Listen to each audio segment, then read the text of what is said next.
Bismillahirrahmanirrahim. Assalamualaikum warahmatullahi wabarakatuh. Waalaikumsalam warahmatullahi wabarakatuh. Waalaikumsalam warahmatullahi Wabarakatuh.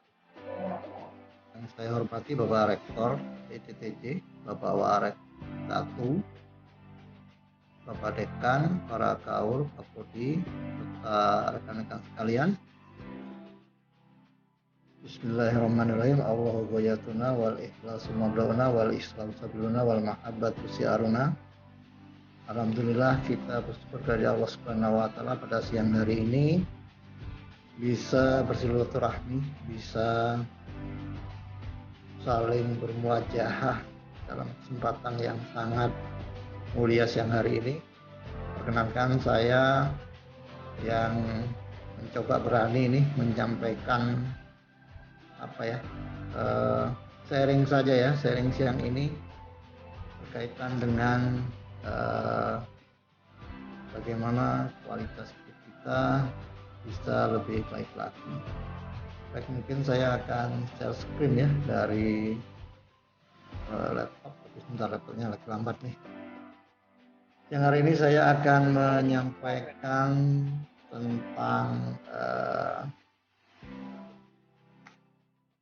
tentang bagaimana kita mengenal diri gitu ya. Seringkali kita berpikir bahwa hidup ini sepertinya berjalan tanpa suatu arah yang jelas. Kita menjalani kehidupan dengan sebuah konsep yang mengalir apa adanya gitu ya. Ada yang semacam itu. Ada juga yang berpikir bahwa hidup ini harus direkayasa, harus dibuat semaksimal mungkin sesuai dengan keinginan dari masing-masing individu. Jadi ini seringkali berada di persimpangan. Ada yang berprinsip bahwa hidup ini ya bagaimana terserah Tuhan gitu ya. Ya semuanya karena Tuhan lah, kita nggak bisa apa-apa. Ada yang berprinsip bahwa hidup ini ya itu tergantung kita sebagai manusia, sebagai yang memiliki kekuatan, memiliki kemampuan, ya kita yang mengatur gitu. Jadi kita berada di persimpangan itu. Apakah ini sebetulnya kita harus pasrah atau sebetulnya kita yang menentukan? Nah, Bapak Ibu yang dirahmati Allah Subhanahu wa taala, memang ternyata dalam hidup ini kewajiban yang paling awal itu adalah bagaimana kita mengenal siapa diri kita dan mengenal siapa yang menjadi Rabb alam semesta. Katanya man arafa nafsaha faqad arafa rabbaha. Barang siapa mengenal dirinya, maka akan mengenal siapa Rabb-nya. Dan memang menarik kalau kita bicara tentang siapa Rabb kita gitu ya. Karena dulu juga Nabi Ibrahim itu lama mencari Rabb-nya gitu ya. Mencari pada saat ada matahari gitu. Oh, barangkali ini Tuhanku. Dan kemudian ternyata matahari itu tenggelam pada saat sore hari. Sehingga Nabi Ibrahim berkesimpulan, wah masa Tuhan itu tenggelam hilang di malam hari. Kemudian pada saat bulan kelihatan, Nabi Ibrahim berpikir bahwa itulah Tuhannya. Dan ternyata bulan juga hilang. Dan dalam pencariannya itu Nabi Ibrahim selalu berpikir, lalu merenung ya, mentafakuri sebetulnya siapa Tuhannya, dan padanya Nabi Ibrahim mendapatkan bimbingan dari Allah Subhanahu wa taala. Dan kemudian kita semua tahu bagaimana kisah Nabi Ibrahim menghancurkan dari patung-patung yang dimiliki oleh bangsanya. Nah, Bapak Ibu dan Allah Subhanahu wa taala, dalam Al-Qur'an telah disebutkan Fa'alamu annahu la ilaha illallah wastaghfiru lidzambika walil mu'minina wal mu'minat. Wallahu ya'lamu taqallabakum wa maswaakum. Dan maka ketahuilah bahwa tidak ada Tuhan yang patut disembah selain Allah, dan mohonlah ampun atas dosamu dan atas dosa orang-orang yang mukmin. Jadi jelas clear dalam Al-Quran itu disampaikan bahwa Allah adalah Tuhan kita. Jadi kalau Allah adalah Tuhan kita, berarti kita adalah hamba. Kalau kita sebagai hamba, maka seharusnya kita bersifat sebagai hamba. Nah, hamba yang pertama-tama memiliki kewajiban, yaitu awal wajibu alal insani ma'rifatullah.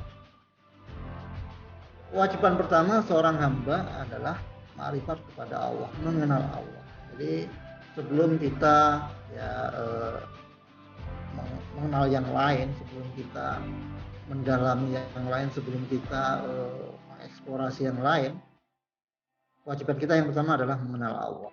Maka dulu Rasulullah pada masa periode Mekah yang pertama dilakukan adalah mengenal Allah dengan yang sangat terkenal ayatnya, yaitu Iqra bismi rabbikal ladzi khalaq. Bacalah dengan menyebut nama Tuhanmu yang menciptakan. Jadi paling awal dikenalkan, paling awal disampaikan adalah Iqra, bacalah. Iqra itu berarti membaca, mentadaburi, mengeksplorasi, memappingkan, membedah, menganalisa dan sebagainya. Sehingga ketika kita melakukan Iqra, maka kita tahu semuanya. Kita tahu siapa pencipta alam semesta, kita tahu siapa yang menciptakan kita. Dan sehingga kita yakin bahwa Allah adalah Rabb. Bagaimana dalam surat An-Nas ya disampaikan, A'udzubillahi minasyaitonirrajim, qul a'udzu birabbin nas. Katakanlah aku berlindung kepada Tuhannya manusia. Jadi ketika kita membaca surat ini, jadi kita tahu bahwa kita itu berlindung kepada Tuhan, kepada Allah, yaitu Tuhannya manusia. Baik itu manusianya beragama Islam maupun non-Islam, Tuhannya sama, yaitu Allah Subhanahu wa taala. Yaitu Malikin Nas, rajanya manusia. Jadi raja kita ini adalah Allah Subhanahu wa taala. Karena raja kita adalah Allah Subhanahu wa taala, maka sudah sepantasnya, sudah seharusnya kita loyal, patuh dan tunduk kepada Allah Subhanahu wa taala. Dan Allah Subhanahu wa taala menugaskan menyampaikan risalahnya melalui rasulnya, yaitu Nabi Muhammad SAW. Nabi Muhammad yang membawa kitab suci Al-Quran ke dunia ini. Karena untuk sampai kepada manusia itu perlu perantara. Jadi tidak mungkin kita langsung menerima kalam ilahi itu langsung dari Allah. Karena ketidakmampuan kita berhadapan dengan Allah, sehingga diperlukanlah seorang Rasul untuk menyampaikan risalahnya. Nah, karena Rasul ini membawa risalah dari Allah Subhanahu wa taala, maka apa yang disampaikan oleh Rasul, baik Al-Quran maupun As-Sunnah, itu harus kita taati, harus kita loyali dan harus kita implementasikan. Dan dalam surat An-Nas itu juga disebutkan ilahin nas. Jadi sudah jelas bahwa Allah itu merupakan persembahan manusia. Sembahan itu artinya kita menyandarkan, kita mengharapkan, kita takut, tapi kita berharap juga, kita merindukan dan kita mendambakan untuk bisa mendapatkan rahmat Allah Subhanahu wa taala. Jadi yang harus ada di top of mind kita itu adalah Allah Subhanahu wa taala. Nah, ini adalah dasar fondasi bagi kita. Katanya tak kenal maka tak sayang. Tak kenal maka harus ta'aruf. Jadi kita harus ta'aruf dengan zat yang menjadi pelindung kita, zat yang menjadi pengayom kita, zat yang memberikan dua nikmat, yaitu nikmatul ijad wa nikmatul imdad. Apa itu nikmatul ijad? Yaitu nikmat kita diwujudkan sebagai makhluk Allah yang paling sempurna. dengan keluar biasaan Allah kita jadikan manusia yang sangat sempurna. Kita diberikan kelengkapan badan, diberikan pikiran, diberikan kecerdasan yang luar biasa. Bapak Ibu sekalian menjadi manusia-manusia yang luar biasa. Sekarang mengabdi menjadi pendidik di ITTJ itu merupakan sebuah karunia dari Allah Subhanahu wa taala, yaitu nikmatul ijad. Dan Allah memberikan nikmat yang kedua, yaitu nikmatul imdad, yaitu nikmat bahwa Allah akan mencukupkan segala sesuatunya karena Allah telah menugaskan kita menjadi khalifah fil ardh.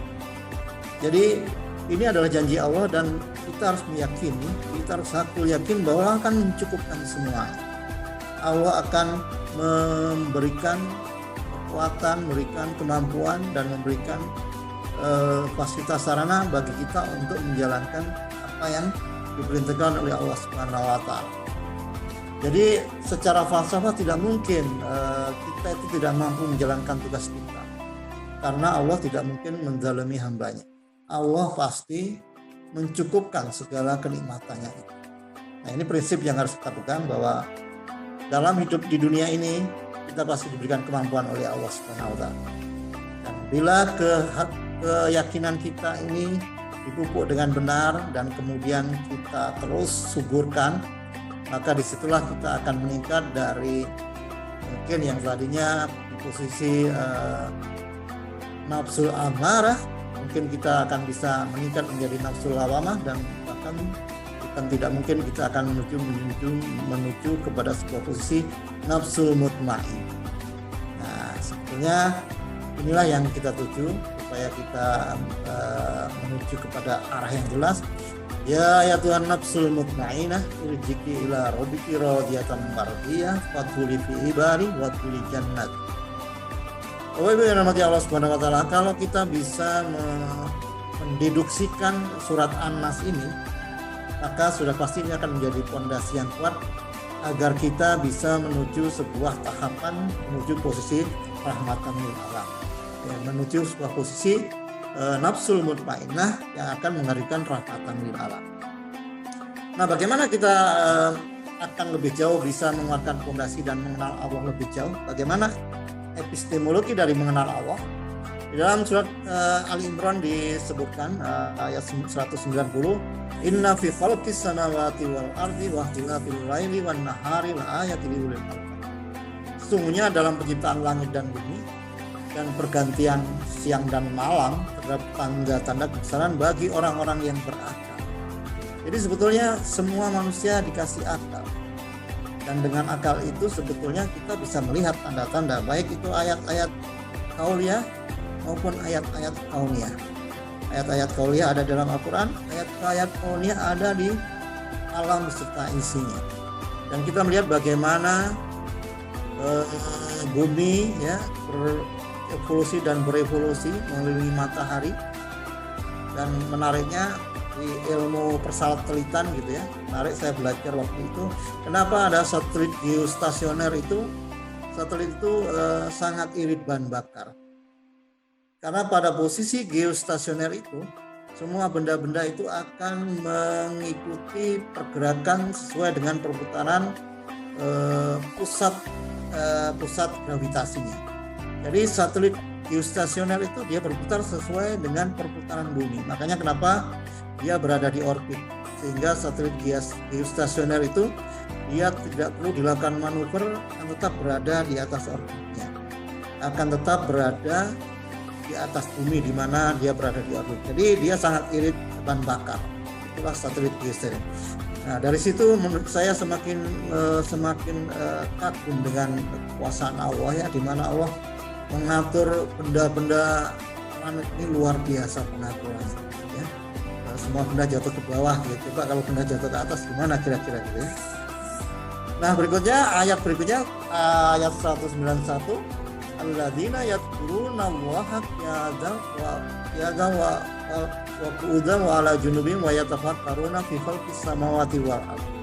Rabbana ma khalaqta hadza batilan subhanaka faqina adzabannar. Yaitu orang-orang yang mengingat Allah sambil berdiri. Jadi yang namanya orang-orang yang berakal itu adalah orang yang selalu ingat kepada Allah. baik dalam kondisi berdiri, duduk, atau dalam keadaan berbaring. Jadi kapanpun, dimanapun, dan dalam kondisi apapun, orang-orang yang berakal itu selalu mengingat kepada Allah. Dan mereka memikirkan penciptaan langit dan bumi. Ya, sekarang seperti rekan-rekan sekalian memikirkan bagaimana mencari ilmu yang bermanfaat yang bisa digunakan oleh masyarakat, memanfaatkan solar cell, menggunakan cahaya matahari, itu adalah ciptaan Allah Subhanahu wa taala. Sehingga pada akhirnya kita akan menyampaikan, ya Tuhan kami, tidaklah Engkau menciptakan semua sia-sia. Jadi semuanya nggak ada yang sia-sia. Ya, kemarin kita mengunjungi Telyu ya, di sana ada maggot, mana maggot itu dari sampah ya, sampah makanan. Tapi maggot itu ternyata proteinnya luar biasa.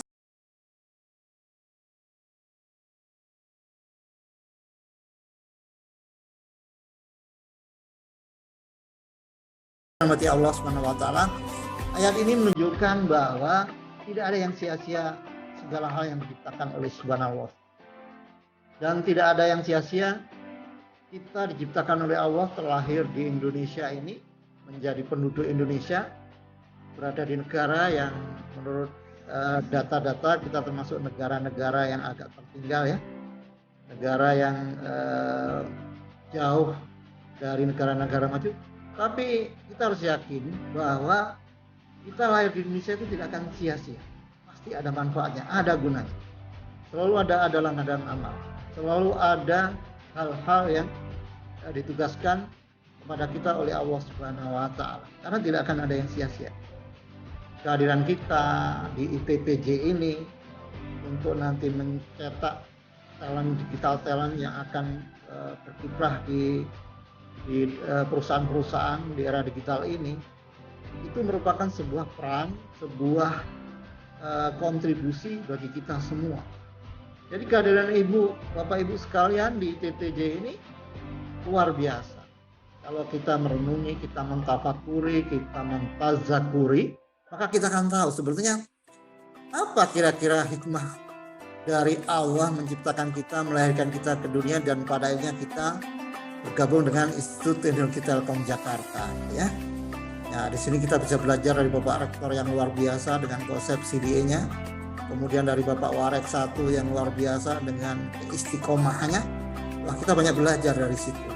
Dan kita sekarang belajar dengan rekan-rekan sekalian untuk membangun tim yang berkualitas. Kita semuanya belajar.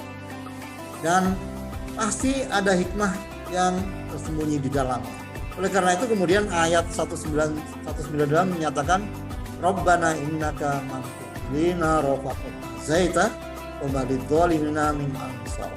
Ya Tuhan kami, sesungguhnya orang-orang yang Engkau masukkan ke dalam neraka, maka sungguh Engkau telah menghinakannya, dan tidak ada seorang pun yang akan menolong pun bagi orang yang zalim. Jadi sungguhnya ketika orang-orang itu meninggalkan, lari dari berzikir kepada Allah Subhanahu wa taala, lari dari fakta-fakta empirik, lari dari sunnatullah. Ya, sebagaimana dulu siapa itu Abu Lahab ya, Abu Jahal, pamannya Rasulullah. Paman Rasulullah itu tahu bahwa Tuhan Rabbul Alamin itu adalah Allah. Tapi paman Rasulullah itu tidak mau mengakui Muhammad sebagai Rasulullah. Kenapa? Karena ada konsekuensi yang jelas. Ketika seorang mengucapkan dua kalimat syahadat, maka konsekuensinya jelas. Konsekuensinya yaitu mengikuti apa-apa yang disampaikan oleh Rasul, yaitu Al-Quran dan Sunnah, dan mengikuti semua sunnah-sunnahnya. Sehingga pada saat itu bahwa Islam membawa kesetaraan bagi seluruh manusia, yaitu tidak ada majikan dan budak. Itulah yang berat bagi Abu Lahab dan Abu Jahal. Mereka menolak ajaran itu karena mereka merupakan kelompok Nimrod ya. Di masa itu mereka adalah kelompok atas, kalangan atas. Mereka marganya tinggi, sehingga mereka tidak mau menerima ajaran Islam yang dibawa oleh Muhammad. Jadi karena kesombongannya, karena keangkuhannya, karena menuhankan egoismenya, sebagaimana kemarin disampaikan oleh Bapak Warek 1, terkadang seringkali kita menuhankan ego kita menuhankan pemikiran kita. Jadi kita menolak kebenaran karena kita punya prinsip yang kita pegang dengan erat. Nah, Bapak Ibu yang rahmati Allah Subhanahu wa taala, ini adalah sebuah fondasi yang kita harus berhati-hati. Jangan sampai kita tergelincir, kita terbawa dalam sebuah pusaran, terutama di era digital sekarang ini, di mana era digital ini kita begitu mudah ya memasuki sebuah komunitas, kita menyampaikan sebuah persepsi, sebuah narasi di sosmed. Nah, boleh jadi di situ banyak sekali tarikan-tarikan agar kita sangat excited dengan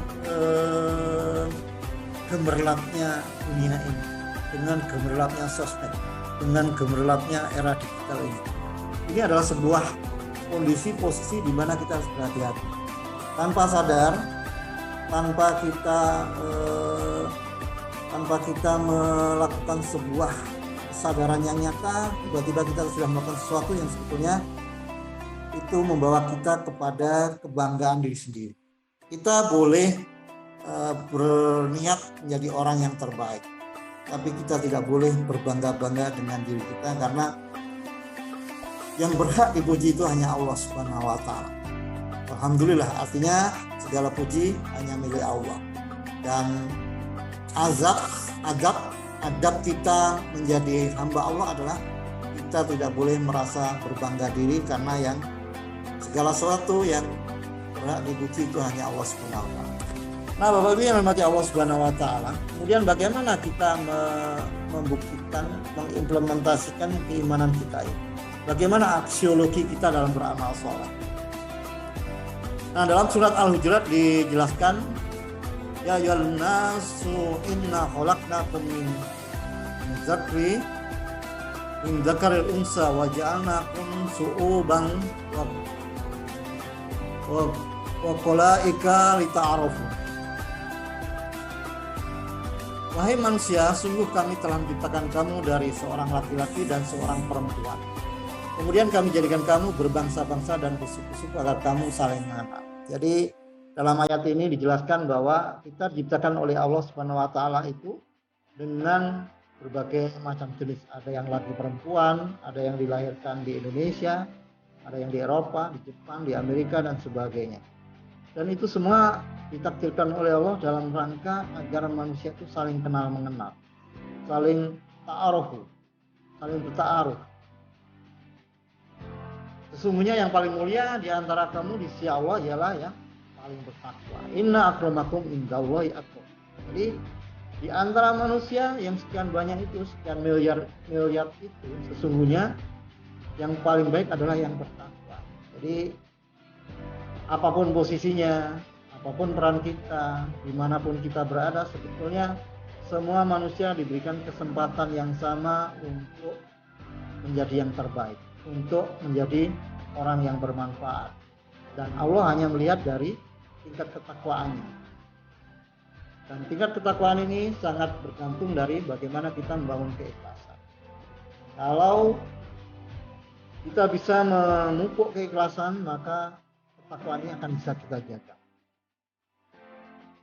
Dalam surat 59 disebutkan, ya ayyuhalladzina amanu ittaqullah wa tandur nafsum ma qaddamat lighad. Wattaqullah innallaha khairul bima ya'malun.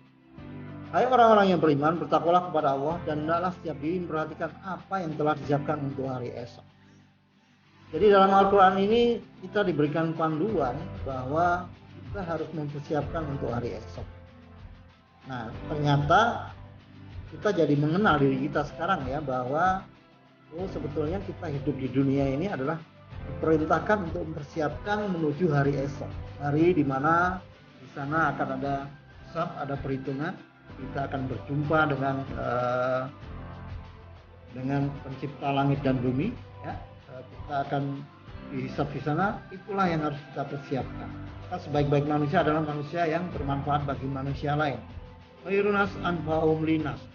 Nah, Bapak Ibu sekalian yang dirahmati Allah, Bapak Ibu adalah para pendidik, para praktisi pendidikan, yang mana Bapak Ibu bisa menjadi manusia yang sangat bermanfaat. Mungkin kita sekarang belum merasakan bagaimana alumni-alumni kita nantinya akan berperanan, berkiprah di era industri 4.0 atau di era di dunia bisnis, di industri gitu ya. Tapi nanti suatu saat ketika Bapak Ibu ketemu dengan alumni-alumni kita, Bapak Ibu akan merasakan sebuah karunia ya, sebuah rasa yang tiada duanya. Rasa yang itu tidak dimiliki oleh orang industri, Bapak Ibu sekalian. Saya selama di industri dulu merasakan bahwa saya sepertinya kok kontribusinya tidak banyak. Saya bekerja untuk kantor, hanya membuat laporan dan sebagainya. Kemudian laporan itu diterima oleh atasan, selesai begitu. Saya berpikir kontribusi saya apa ya buat alam semesta, buat manusia sekitar. Dan dalam perenungan itu akhirnya saya berpikir bagaimana kalau saya aktif di organisasi sosial dan sebagainya untuk bisa memberikan peran, memberikan manfaat. Dan alhamdulillah akhirnya Allah menakdirkan saya untuk bergabung di lembaga pendidikan, dan saya semakin menyadari bahwa di lembaga pendidikan inilah kita bisa memberikan manfaat sebesar-besarnya. Nah, maka berlaku falsafah kalau dalam manajemen, Bapak Ibu sekalian, barang siapa yang harinya sekarang lebih baik daripada hari kemarin, maka dia termasuk orang yang beruntung.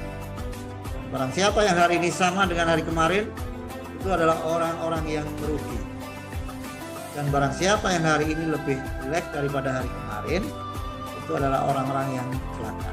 Ya, ini adalah sebuah aksiologi, sebuah arah yang jelas, sebuah determinasi yang kuat bagaimana kita harus menjalani kehidupan ini, seperti apa kita, siapa kita, dan harus bagaimana kita memproses prinsip hidup kita dan bagaimana kita mengamalkannya. Itu sudah dijelaskan semua dalam Al-Quran, dan kita tinggal mengikuti apa-apa yang sudah dicontohkan oleh Rasulullah SAW. Dan mudah-mudahan apa yang sedikit yang saya sampaikan ini Bapak Ibu sekalian bisa mendapatkan sebuah insight yang bermanfaat, dan saya berlindung dari Allah Subhanahu Wa Taala. Mudah-mudahan hal-hal yang salah itu saya diampuni oleh Allah Subhanahu Wa Taala, dan yang benar itu semuanya datangnya dari Allah Subhanahu Wa Taala. Demikian Bapak Ibu sekalian, sudah jam 1. Mohon maaf bila ada kekurangan. Ada nawahayakum walaupun bila terweda. Assalamualaikum warahmatullahi wabarakatuh. Waalaikumsalam warahmatullahi wabarakatuh. Terima kasih kepada Pak Dadut atas pemaparannya untuk materi pada siang hari ini. Mudah-mudahan menjadikan tambahan ilmu bagi kita semua dan menjadikan tambahan pahala bagi yang menyampaikan. Baik Bapak Ibu, untuk acara kajian Ramadan hari keempat siang hari ini dicukupkan sekian. Mohon maaf apabila ada kesalahan dan kekurangan. Assalamualaikum warahmatullahi wabarakatuh. Waalaikumsalam warahmatullahi wabarakatuh.